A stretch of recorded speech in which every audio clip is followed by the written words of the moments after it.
Sveiki visi.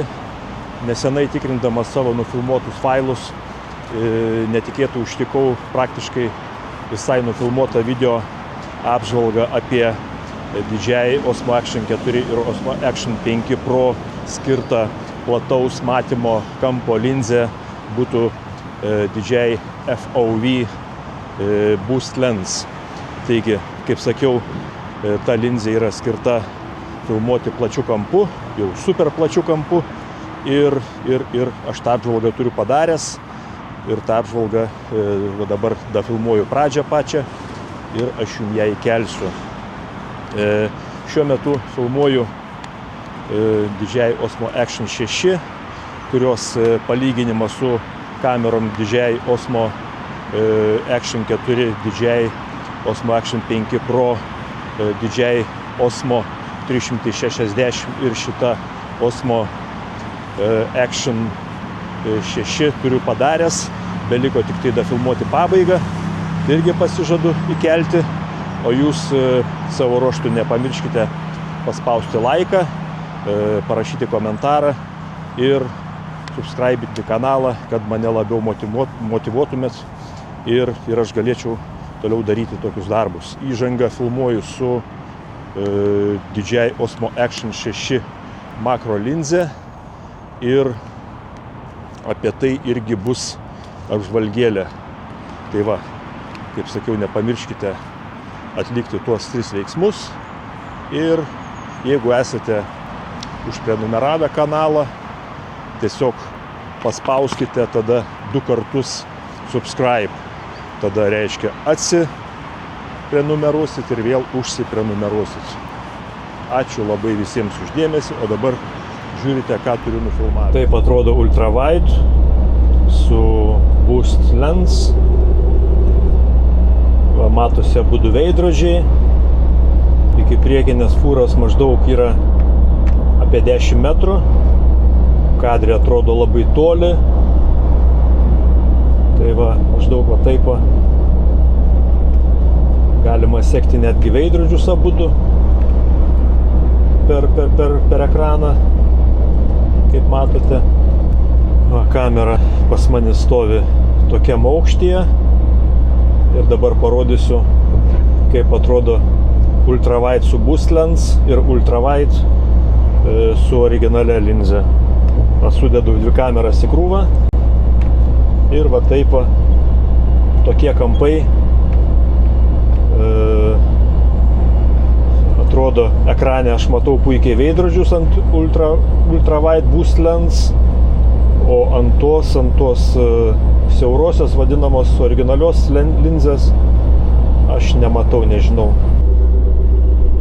Nu va, dabar va, kaip matot, toks kampas, tiek apriepiama vaizdo yra ant, kaip čia sakant, viengubas kelias, single carriageway. Va, anglų mokinukai iš mokyklos eina, kaip čia dabar 3:30. Čia prasideda didysis ėjimas iš mokyklo.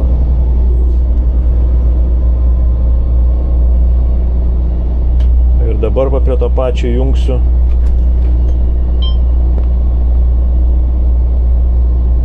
kitą kamerą. Va toks va kampas atrodo, kaip matote.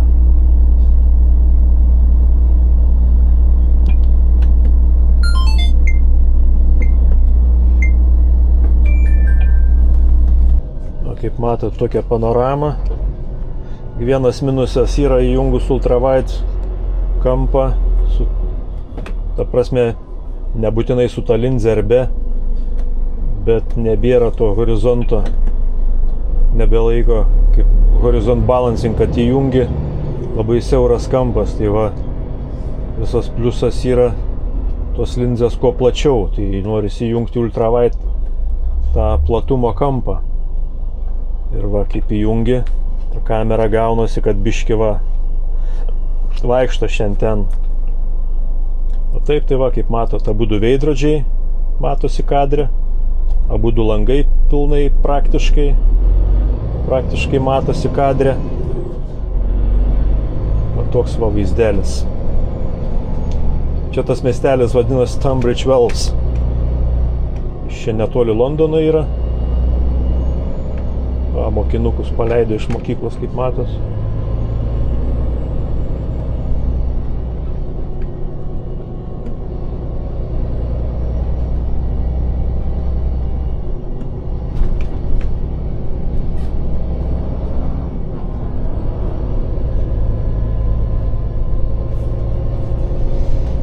Rankos normaliai. Aš pats neatsilošęs sėdžiu, normaliai sėdžiu.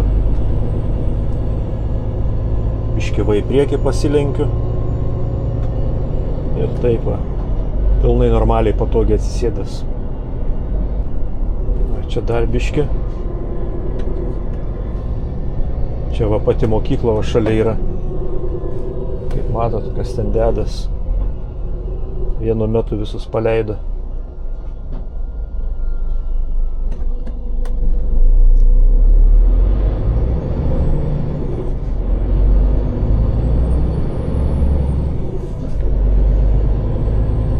Pastoviai turi sekti kadrą, kad tiesiai kabėtų tasai lankelis. Nelabai kada turėjau čia asireguliuoti važiuodamas. Tiesiog užsimečiau, prisisegiau. Maždaug va tai va.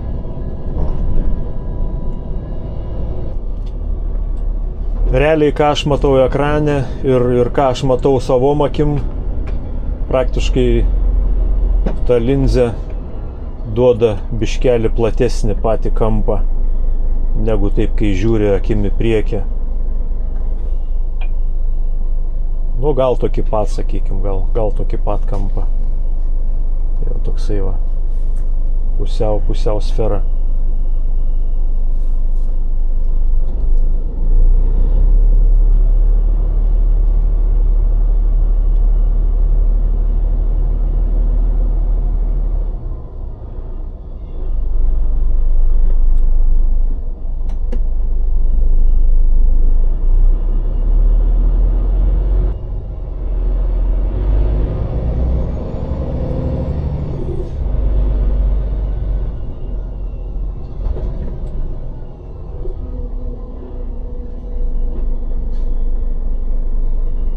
O dabar tą šoninę kamerą įjungiau ant Horizon Balancing, tai jinai siauriau filmuoja, bet jinai biški yra kažkiek taip pasvirusi, bet vis tiek pats kadras bus tiesiai. Jau ją gali versti praktiškai 45 laipsnių kampu ir jinai stovi vis tiek filmuoja tiesiai, jau biški viršį 45 laipsnius. Tada pradeda jinai jau vaizdą statų piešia. Nu, maždaug kaip telefono portreto. Tai va. O čia šitas kaip ir matote, reikia pasižiūrėti. Jeigu jį gerai pritvirtinus, jisai jo, bet dabar ant kaklo čia čiučiut iš šono pasvyra ir per tą platų visą kampą atrodo, kad labai pasviręs.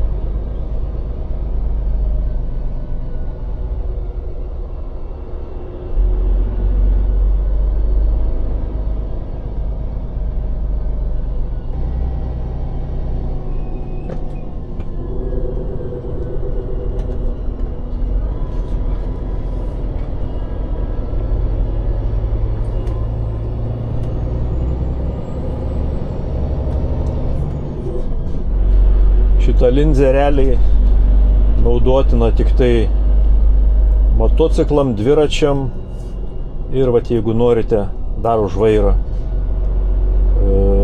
POV, sakant,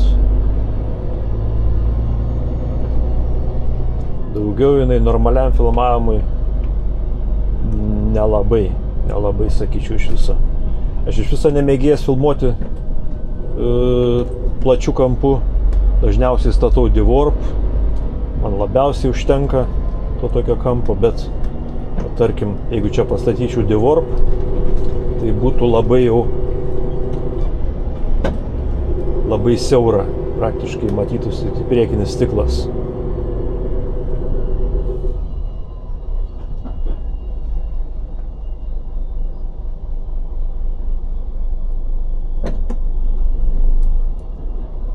Nu jo, biški sunkiau, tik dabar atbulą nesugalvok važiuot.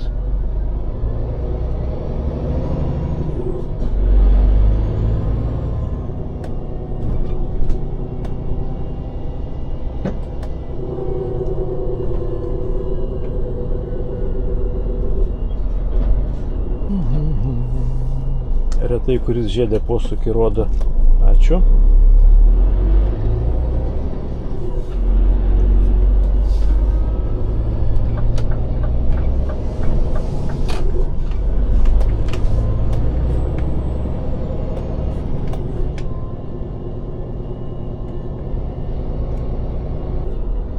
Žmogus pasistatė ženklą, kad tamsoj nenuneštų užpakalio. Dėkui.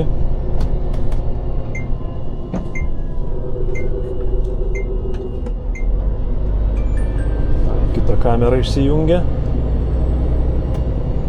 Nu į ką, palengvai važiuojam į siaurus kelius, dar kol kas ne, bet paskui prasidės krūmai palei veidrodžius eis. Nu va, tuoj prasidės tokia smagesnė atkarpa, čia kai fūra pareina iš priekio. Tie krūmai, matot, kiek šakų išlaužyta yra. Čia dar nieko, būna blogiau. Čia va ta smagesnė vieta yra. Būna, jeigu su fūra prasilenkinėjai, į tas šakas užlenkia veidrodį, geriausiu atveju. Arba būna, kad ir suskaldo. Visko yra pasitaikę. Tai va. Čia momentais tas kelias toksai po audros būna labai daug tokių sausų pagalių išlindę iš tų krūmų, kai ranka kyšoje. Tai, ką žinau, nelabai smagu. Matot, tie medžiai į kelio pusę užaugę. Nors čia dar pats asfaltas čia platus. Bet va, tarkim, čia namo siena, o čia krūmai. Ir kai reikia prasilenkti, nelabai smagu, nelabai tikrai. Nes gaunas, va, jau gal girdėjot, trekštelėjo į šaką veidrodis. Čia, pavyzdžiui, jau plačiau, čia jau drąsiai gali važiuoti. Bet būna tokių momentų, tie krūmai lengvikiam kaip ir veidrodžiam, kaip ir neliečia jų. Matot, kiek šakų prilūžę. Po audros čia baisu kas daros, baisu. Tai va lengvikiam nieko, bet va fūram tie veidrodžiai kai aukštesni yra ir viskas eina per šakas. Yra čia tokių atkarpų tam kely. Yra ir baisesnių kelių, aišku, esu važiavęs, bet nedažnai. Tai va, ten ką galiu parodyti. Tai va čia va bus dar tokių variantų. Matot, pagalys išlindęs.